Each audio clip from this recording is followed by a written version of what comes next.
Hi, my name's Ben. I'm Jacqueline Hancher's legal secretary. We're here to tell you about the theft of her motorhome and all the struggles we've been to try and retrieve it. Hi, yes. So I bought a motorhome at the beginning of August 2018. I'd always wanted one. It was a lifelong dream to actually own a motorhome. I had very happy memories of spending the last 2 years of my father's life with my mother and him in their motorhome. And unfortunately, my father had motor neuron disease, and so it was a perfect way of getting him around Europe, etc., etc. So eventually, I managed to buy one for myself. I was looking forward to spending time with with friends, etc., going to festivals and the like. Anyway, I bought it at the beginning of August. I called various insurance companies to find the best deal. Eventually went with a company called LifeSure, and they were the broker, and I got a policy as a single driver. I went to collect the camper van in Essex. I drove it back to London. The following day, I drove it to a friend's wedding and stayed in it with another friend. And the next day, I drove back to London. A couple of days after that, maybe 10 days, I got a letter from the low emission zone saying that I'd been fined £550 because the vehicle contravened the low emission zone.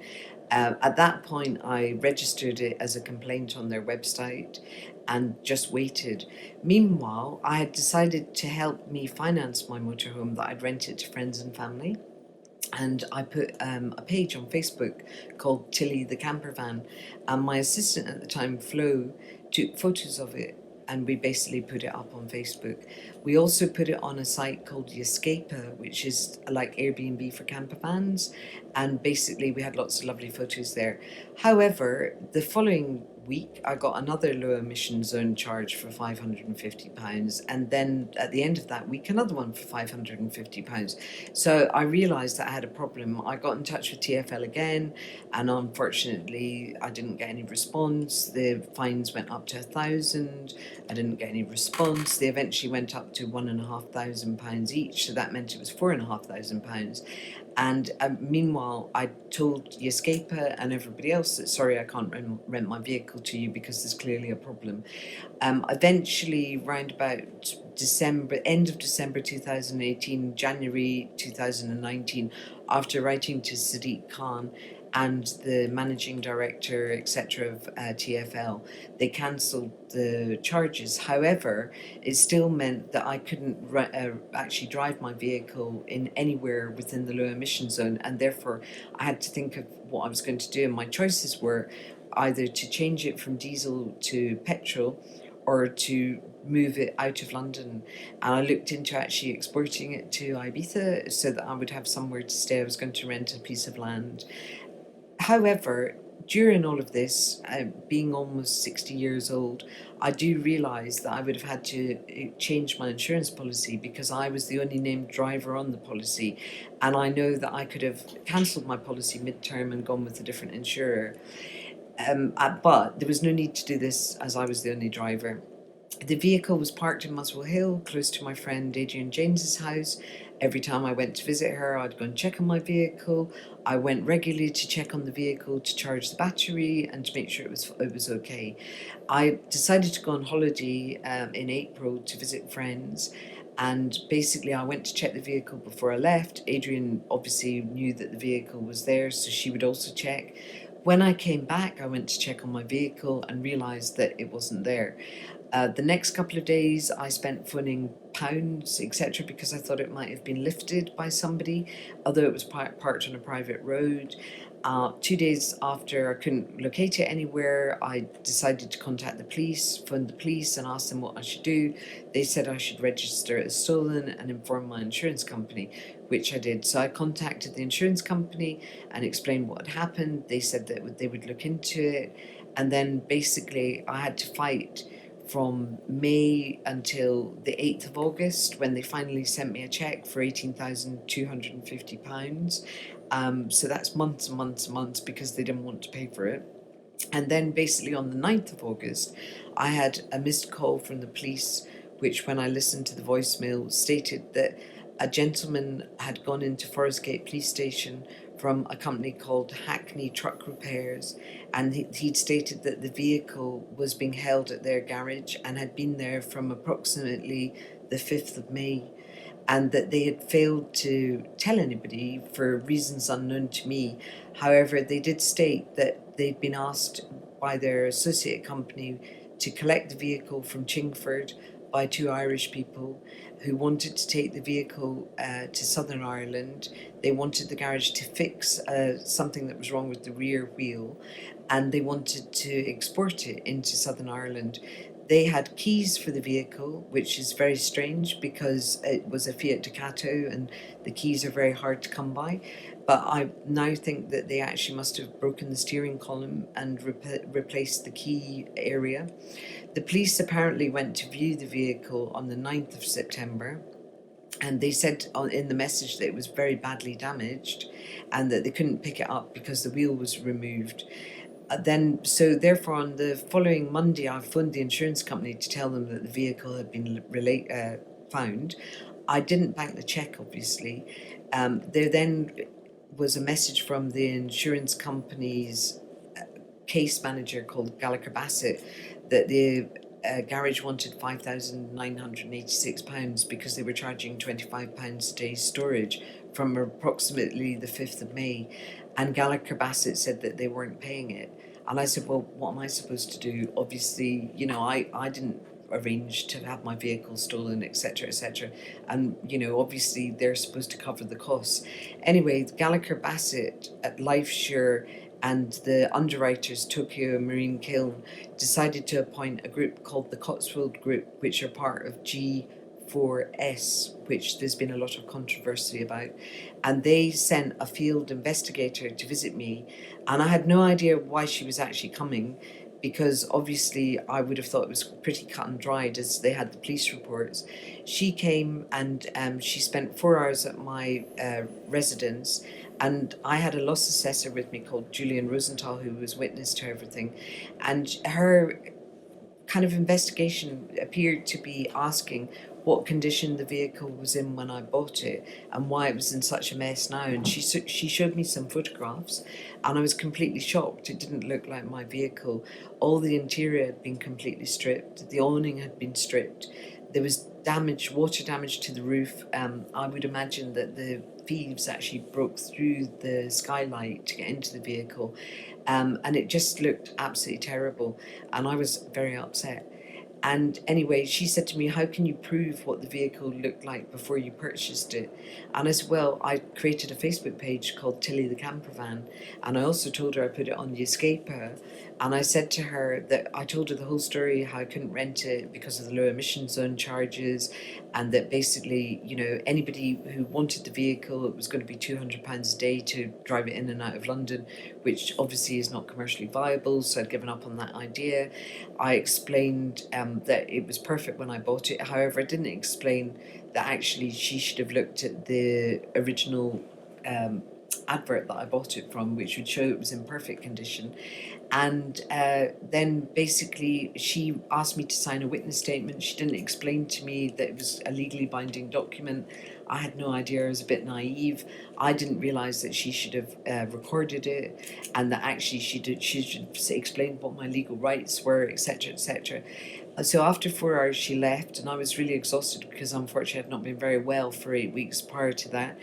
And 5 days later approximately, I got a letter from LifeSure, the broker, saying that they were cancelling my policy from the day that I took it out. So it was as if I never had a contract with them at all. And further to that, they were repudiating the claim, and that if I wanted to negotiate with the garage directly, I was free to do so, but they were having nothing more to do with my vehicle. And then I went to visit the garage, Hackney Truck Repairs, in second week of December with Julian Rosenthal. He actually looked at my vehicle because I was too upset to go into the vehicle. They'd had a different key cut. It wasn't a special Fiat key. The wheel was still off. They said they wanted £5,996 for supposed charges from £25 a day since the vehicle had been there, repairs that apparently they'd made to the vehicle which you couldn't see because the wheel was still off.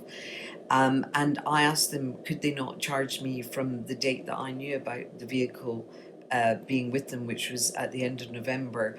And then I offered them £2,000 for my vehicle.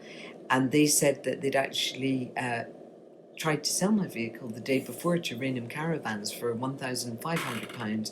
So I was slightly confused why they'd want more than that from me. However, the owner of the garage said that he'd get back to me after Christmas, which he didn't. And he never got back to me. And every time I tried to contact him, he was either on a course, he'd gone to a funeral, he was away on holiday, he was just avoiding me. And so I've been trying to negotiate with them ever since to get my vehicle back, but they are adamant that they want £5,986, which, as my vehicle cost me £18,500, then I have to pay another £5,986 for a vehicle that's wrecked. And actually, there doesn't appear to have been any repairs made to it. I'm not quite sure why I'm asked to pay this amount. However, Tokio Marine Kiln, who are the underwriters, I believe that they should pay for the vehicle, because basically they have obviously said that they're not paying for it.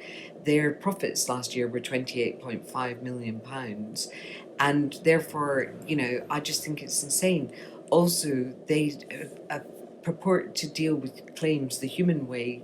They have this big thing on their website where they actually say they're the best claims handlers. They also won the Grace Church Prize last year for handling claims on behalf of consumers. And so therefore, I think for them, this is nothing, and they should pay, because they've ruined my life. I can't work because I've had to write so many emails. I've had to learn all about the law. I don't think they've dealt with my data protection rights correctly. I don't think they've dealt with my human rights correctly. I also don't think they've dealt with the health and safety policy, which they had to adhere to correctly either.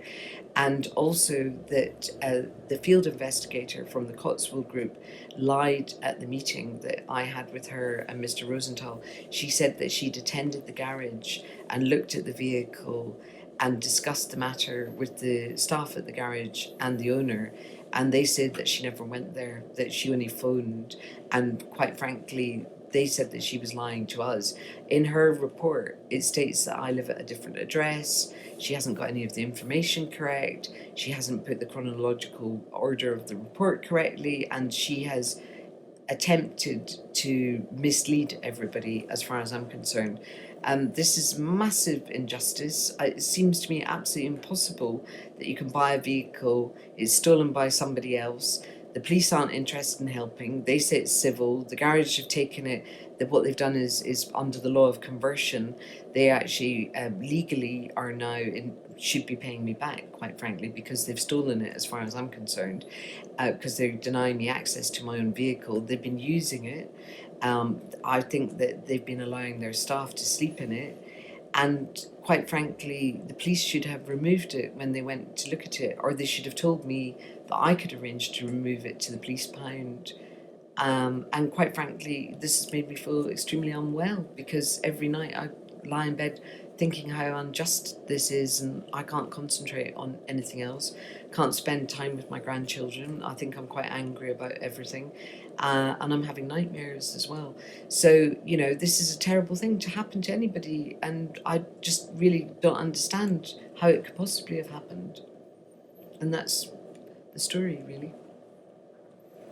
Do you think that when these insurance companies paid people like the Cotswold Group to get involved, they expect to have the claim repudiated? Yes. Because that's what Yes. they're after? Yes, I think that's they're totally looking for any holes to... Yeah, absolutely. Yeah. And not only that, the police are using people like the Cotswold Group to do their job, because they're not bothering to investigate anything, because they're supposed to be investigators. And the Cotswold Group and G4S have been doing lots of work for the police that the police should be doing. And I think that actually the police should have invested the claim properly. They should have removed the vehicle, and that basically the garage is at liberty to sue me if they've got a case, but my vehicle should have been removed. Yeah, I agree. It seems to me like the police, rather than investigating themselves, rely on the facts given to them by the Cotswold Group and just blindly follow them without getting down to what actually happened. They're not regulated by anybody. It's a private company. Absolutely, and I offered to go to the police station and give a sworn statement, and I asked for the field investigator to do the same, to go and give a sworn statement at the police station as exactly what was said at the interview, which obviously Mr. Rosenthal would sign a sworn affidavit that actually that the statement was false or incorrect. Incorrect. Yeah. And that's why you had a third party there to witness Exactly. Yeah, and there seems to be no recourse against her incorrect statement because of the fact that they're not regulated. So if she was a doctor, she'd be struck off. Absolutely. And when we spoke to the police, I got the impression they would prefer to blame their budget cuts rather than actually take any action. That's exactly what they said. They said that they had budget cuts, and that the policeman actually said to us, if you remember, that he was dealing with it on his private mobile on his day off. Yeah. And if you remember that he promised to phone DVLA and he didn't. And so DVLA have registered the vehicle to the garage now as the registered keeper, which means they legally can sell it. And it's unbelievable. It's astounding, absolutely. Yeah, completely unbelievable. Yeah. I mean, at least you and I, we've been working on it for months. We've uncovered all kinds of information. For example, the camper van must have gone through, 350 cameras we worked out? Yeah. And so between here and Chingford.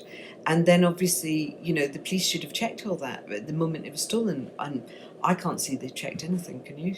I think they even told us they didn't, if I remember correctly. Yeah. They said they just can't. expect insurance companies to pay out, don't they? Yeah. Which in the end pushes everybody's premiums up. Yeah, they seem totally disinterested in getting involved and were willing to wash their hands of it as quickly as they could. Well, they also sent me a letter a couple of weeks ago when I asked them to attend so that we could collect the vehicle. They just said good luck. That's all we got. Amazing. I know. There we have it.